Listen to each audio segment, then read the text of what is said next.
Hi, and welcome. You're listening to the X22 Report. My name is Dave, and this is episode 1268A, and today's date is May 1st, 2017, and the title of the episode is The Big Push to Break Up the Big Banks and Then Go After the Central Bank. Let's get into the economic collapse financial news. Now, last report we talked about the Home Capital Group deposits, the bank, and how they're being bailed out, and how the situation looks like the Bear Stearns type of moment where they're saying, don't worry about it, everything's contained and nothing is wrong here. Please look over there and not over here. But when we look at this situation, we can see that the situation is actually getting worse as time goes on. Right now, it looks like Home Capital, their deposits are down 70% from 1 week ago. And you have to remember, if we go back to the Greek bailout of 2015 and we look at the deposits in the banks, we saw people continually taking their funds out of the bank.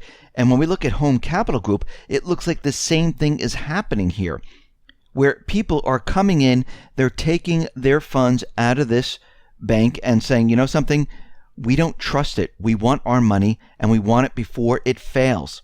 Now, we have to look into the future here a little bit, because once other banks start to fail, you know what's going to happen. We know there's a bail-in document. We know it's not just here in the United States. We know the UK is not the only other country that has a bail-in document. We know it's throughout Europe and many other countries. And we know eventually what they will do to stop the bank runs. They will shut the banks down. Now, they call them a bank holiday, where they say, oh, maybe there's a glitch in the system or something went on. We need to shut it down. Maybe they'll say there's a cyber attack or something like that, where they have to shut the banks down. And once they do shut the banks down, they will then implement capital controls. This is one way to stop people from taking out their currency. And then they will go in and take the currency from the bank, and pretty much you'll be left with nothing. This is what's going to happen in the future. And we can see already, people are already wise to this, because they've seen it going back in time, where the system starts to deteriorate, the bank starts to have troubles, and people run to the bank and say, you know something, let me get my currency before the whole entire banking system shuts down and capital controls are implemented and I can't get anything. Now, a lot of people have seen what happened in Greece, where they ran to the banks, because the people saw what happened in Cyprus, where those people didn't run to the banks to get their funds out, and all those people lost, hundreds of thousands of dollars that they saved and put into the bank. And then they had capital controls for over a year, where they couldn't really get to it at all.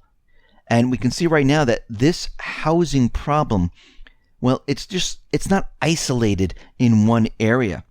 We see out in Toronto, well, the bubbles are being blown up bigger and bigger and bigger. And what we're seeing right now, according to the Bank of Canada and the Ministry of Finance, high ratio mortgage borrowers are extending themselves to the limit. And these high ratio mortgages with low income levels is a growing trend in Canada. But Toronto and Vancouver, well, they take it to the next level. Across Canada, 18% of high risk mortgages have extremely low incomes for the homes they're in, and an increase of 38% over 2 years. Despite Vancouver's insanely high prices, Toronto still tops the risky business of subprime borrowers. Toronto takes the top spot with a 53% increase during the same period, bringing their total to 49%. Coming in second is Vancouver, which had a 25% increase over the past 2 years, bringing their total to 39%. These two cities are moving much faster than the average for the country, and they're getting to dangerously high levels. And what this means is the bubbles are growing and growing and growing and getting bigger. And what we're going to see is a lot of these bubbles pop. We're already on track for this, and it's going to get worse. Out in India, we see India is cracking down on cash, as we know. They're not allowing them to use debit or credit cards. What has taken hold is actually a money app, a mobile money app on the phone, and people are using this to make payments. Now, out in South Korea, they're doing away with coins and giving people payment cards where they'll get their change on a card. So a lot of these countries right now, they're doing away with cash. At least they're trying to make that move. And they're trying to basically create some type of electronic system which is still controlled by the central bank. It's not like Bitcoin, where that's completely out of the control of the central bank. They want people in this electronic system that is controlled by the central bank to keep control of the people, because once they have you with using complete electronic currency, you can never take the currency out and hold it physically. So that you're always in their system. You can't escape the system. And they always know what you're doing, and they can close your account or deny you something with a flick of a switch. We see here in the United States, American consumers, they are holding $1 trillion in revolving credit, mostly in credit card debt. And we see that this is actually getting worse and worse. Credit card specialist Capital One disclosed in its first quarter earnings last week that the provisions for credit losses rose to $2 billion, with net charge-offs jumping to 28% year over year to $1.5 billion. Now, consumer debt in the U.S., it is piling up right now. There's $1.4 trillion in student loans, which is already in crisis mode, and the government backs them, and they cannot be charged off unless there's something going on in your personal life and you say, hey, listen, I can't pay this off, and you have to prove it to the government. But otherwise, you cannot do anything but pay this off.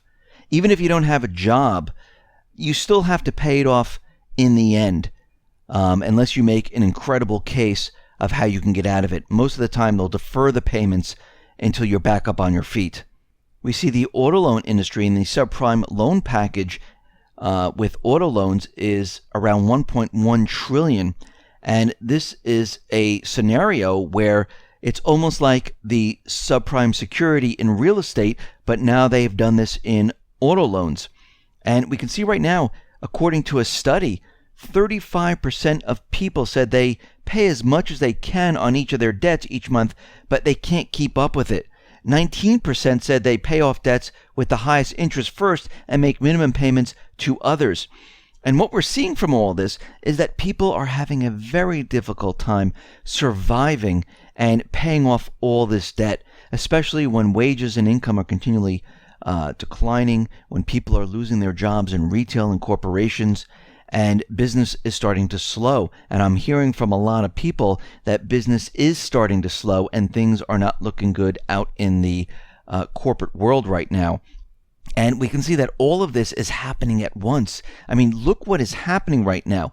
Retail is in contraction. GDP is absolutely awful, and that is a manipulated number. We're actually in the negative range for GDP. We look at corporate defaults, we look at the defaults on credit cards, we look at auto loans and the delinquencies on auto loans, we look at what's happening around the rest of the country where people are just continually losing their jobs. The situation is actually dire right now, and the entire system is declining much faster than anyone thought. Now, Congress, well, they reached a deal to extend the debt ceiling until October 1st, and they're allowing the government to spend another $1 trillion to keep the government operational. And we know that this is not a good situation in itself. We know this is not going to help the situation because, really, think about it. Going back in time, they've always raised the debt ceiling, and now we're going to spend $1 trillion from May until October. And we can see the spending is accelerating right now. And as it continually accelerates, it's not going to help the situation because we're just adding more and more debt, more and more people losing their job, less revenue is coming into the government. It cannot pay the interest on this debt, and that means the whole system cannot operate. And that's what we are seeing right now. That's where we are headed. Now think about what the Fed is doing right now. GDP came out with a 0.7% number. And the Fed is looking at this saying, well, don't worry about that. That's a one-off thing. We believe that the country is going to grow at 3% from here on, and nobody has to worry about it. Well, this is absolutely ridiculous, because when did they ever see the country grow at 3%? When was the last time it actually grew 3% for a year? It hasn't. And remember, this GDP number has been manipulated. But what they're really trying to do is they're telling you, listen, we're telling you the economy's okay. And in the background, what we're really doing is we're bringing it down. We're crashing it. But we want you to believe that the economy is fine. And we can see that June rate hikes, well, their odds are around 70% that they're going to raise the rates. And I don't see why they wouldn't, because they're on track to bring the entire system down. Japan right now is dumping a record amount of foreign bonds right now. They're dumping treasuries at a very fast pace. And President Trump said something very, very interesting today. Now, Mnuchin, he came out and said, everyone should thank me for the recent rise in bank stocks. And then Trump came out, and he said this at 8:10 Eastern Standard Time. Trump came out around 9:51 Eastern Standard Time and says, he's actively considering breaking up the big banks and bringing back Glass-Steagall. And you have to remember, Glass-Steagall was put into place right after the Great Depression. This way, banks couldn't speculate with their investments. And moving into the, I think it was 1999 going into 2000, Glass-Steagall was removed and banks were able to speculate. This is where the subprime securities came about, and this is where everything started to go wrong. Now he's looking to bring back Glass-Steagall, break up the big banks, and most likely go after the central bank. Remember, Andrew Jackson is one of his heroes. He's hung his portrait right behind him. And the reason he's done this is because Andrew Jackson got rid of the second bank of the United States, which was a central bank. He got rid of it completely. That's what he campaigned on. And it looks like Trump is heading down the same exact path. I mean, when have you ever heard a president come out and say, hey, I'm considering breaking up the big banks? What other president hung Andrew Jackson up in their office? I mean, the central bank, they wanted to wipe Andrew Jackson off the $20 bill. That was their plan. So you completely forget that he removed the central bank. Actually, if you go previous to 1913, there was mention in the children's history books about the central banks and how they're destructive. And after 1913, it was like stricken from history. They didn't want you to know anything about it. And what we're seeing right now is he's making the move. He's making his move to get rid of the banking system the way we have it today. And normally when someone comes out and talks about the banking or the central banks or anything like this, well, it doesn't end up well for them. And there was an attempt on Andrew Jackson's life because he was trying to get rid of the central bank. And most likely there will be an attempt on Trump's life once he starts making this move. And we can see that Trump says a lot of things. He's out there. He's causing chaos. I think this is all part of his plan to keep the corporate media, going all over the place and trying to figure out what he's all about. And I think in the background, he has a strategy. He knows what he needs to do. He knows he needs to go after the central bank. He knows this is the cause of the problem. And we're going to have to watch this very carefully because we can see right now, once he starts making his move towards the central bank, and I know people think it's just that easy, but no, these characters in the central bank, in the deep state, they don't want this to happen. Think about how wealthy they become from this banking system, where this central bank can create currency out of thin air and say, here you go, I just paid you off. Here's another 500,000. Here's another million. Just do what I say. It didn't cost the central banks anything. They created these funds out of thin air. Because what other purpose does the central bank serve? What, they monitor and they regulate the economy? No, they don't. Their mandate is not to regulate the economy. It's not to make it better for the people. Their mandate is to debt. Their mandate is to profit. It's a private corporation. We have a private corporation that is running this country. Why in the world would we even want this? Actually, the founding fathers, they didn't want this.